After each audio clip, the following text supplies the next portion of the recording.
Il était une fois une mère porc et ses 3 porcelets. 3 frères ont la même taille. Ronds, roses, avec les mêmes queues drôles.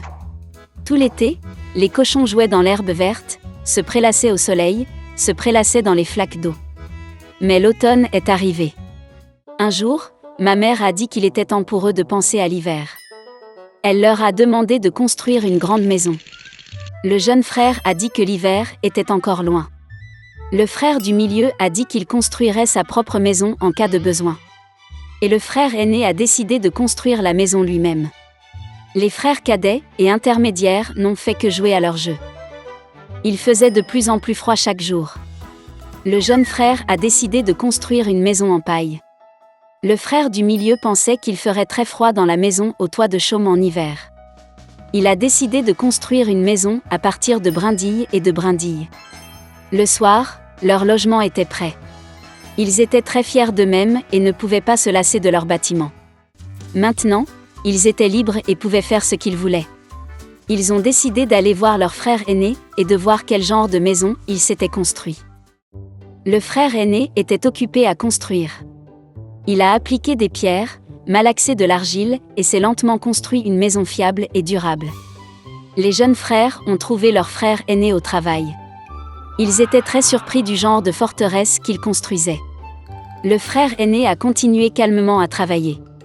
Les frères cadets et intermédiaires ont commencé à plaisanter et à rire de sa maison. Ils étaient tellement amusés que leurs cris résonnaient loin à travers la pelouse. Le frère aîné a demandé à se taire, car le loup pouvait les entendre. Les frères cadets et intermédiaires étaient encore plus amusés. Ils ont décidé que le frère aîné n'était qu'un lâche. Et les 2 braves frères sont allés se promener. En chemin, ils ont chanté et dansé, et quand ils sont entrés dans la forêt, ils ont fait un tel bruit qu'ils ont réveillé le loup qui dormait sous le pin. Le loup mécontent et affamé se rendit à l'endroit d'où provenaient les hurlements de 2 cochons stupides. Les frères marchaient joyeusement et parlaient de la facilité avec laquelle ils traiteraient le loup. Et soudain, ils ont vu un vrai loup vivant. Il se tenait derrière un grand arbre. Il avait des yeux très mauvais et une énorme bouche à pleines dents. Les frères étaient si effrayés que leurs queues minces tremblaient finement, finement.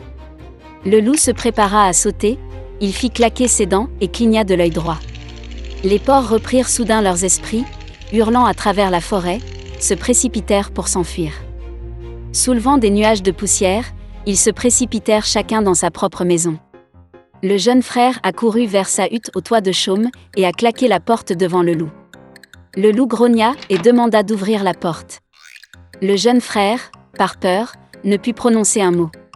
Puis le loup a commencé à souffler. Le toit léger s'est instantanément envolé de la hutte au toit de chaume. Le loup prit une profonde inspiration et souffla une seconde fois, et la maison en chaume vola dans toutes les directions. Le loup était ravi, claqua des dents et se jeta sur son jeune frère. Mais le cochon esquiva habilement et courut. Il a couru à la maison du frère du milieu. Les frères réussirent à s'enfermer et se regardèrent avec consternation. Le loup s'est fâché et a commencé à souffler. La maison est légèrement de travers. Le loup a soufflé une seconde, puis une 3e, puis une 4e fois.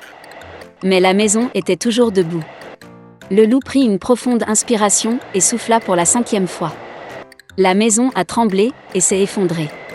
Une seule porte resta quelque temps au milieu des ruines. Dans l'horreur, les porcelets se sont précipités vers la maison de leur frère aîné. Le loup a couru après eux. Il était sûr que cette fois les porcs ne le fuiraient pas. Les porcelets se sont rapidement précipités devant le grand pommier sans même le heurter. Et le loup n'a pas eu le temps de se retourner et a heurté le pommier, qui le recouvrait de pommes. Une pomme dure le frappa entre les yeux. Une grosse bosse sauta sur le front du loup. À ce moment-là, les frères cadets et intermédiaires ont réussi à pénétrer dans la maison du frère aîné et à verrouiller la porte. Le loup courut vers la porte, grogna et demanda d'ouvrir la porte. Les jeunes frères avaient très peur et ne pouvaient rien dire en retour. Et le frère aîné savait que lui et ses frères n'avaient rien à craindre dans une maison en pierre solide. Puis le loup a aspiré plus d'air et a soufflé dès qu'il a pu. Mais peu importe combien il a soufflé, pas une seule pierre n'a bougé. Et puis il a levé les yeux et a remarqué une grande et large cheminée sur le toit. Il monta prudemment sur le toit et commença à descendre le tuyau. Les cochons ont entendu un bruissement. Le frère aîné a immédiatement deviné quel était le problème. Il se précipita rapidement vers le chaudron, dans lequel l'eau bouillait, et en arracha le couvercle. Le loup descendit la pipe et tomba directement dans le chaudron. Ses yeux s'agrandirent sur son front. Le loup échaudé s'envola avec un rugissement sauvage et se précipita dans la forêt. Et les 3 petits cochons se sont occupés de lui et étaient heureux d'avoir si habilement enseigné une leçon aux méchants voleurs. Dès lors, les frères et leur mère ont commencé à vivre ensemble, sous un même toit. Une petite souris vivait dans une forêt. Il était très lâche et avait peur même du bruit du vent. Tous les animaux de la forêt se moquaient de lui. Et puis, un jour, la petite souris rassembla toute sa volonté dans un point et alla vers le roi de la jungle. Le lion venait de terminer son dîner et somnolait tranquillement à l'ombre, ronflant bruyamment. La souris s'approcha de lui et commença à grimper sur la queue. Tous les animaux étaient curieux de savoir ce qu'il faisait. La petite souris avait très peur, mais il essaya très fort de ne pas le remarquer. Il monta sur le dos du lion, et avec un regard important apparut devant ses amis. Et puis le lion s'est réveillé. D'un mouvement, il jeta la souris au sol et grogna de façon menaçante. Tous les autres animaux étaient très excités. Ils pensaient que le lion était sur le point d'avaler la souris. Mais au lieu de cela, le lion a demandé ce qu'il faisait sur son dos.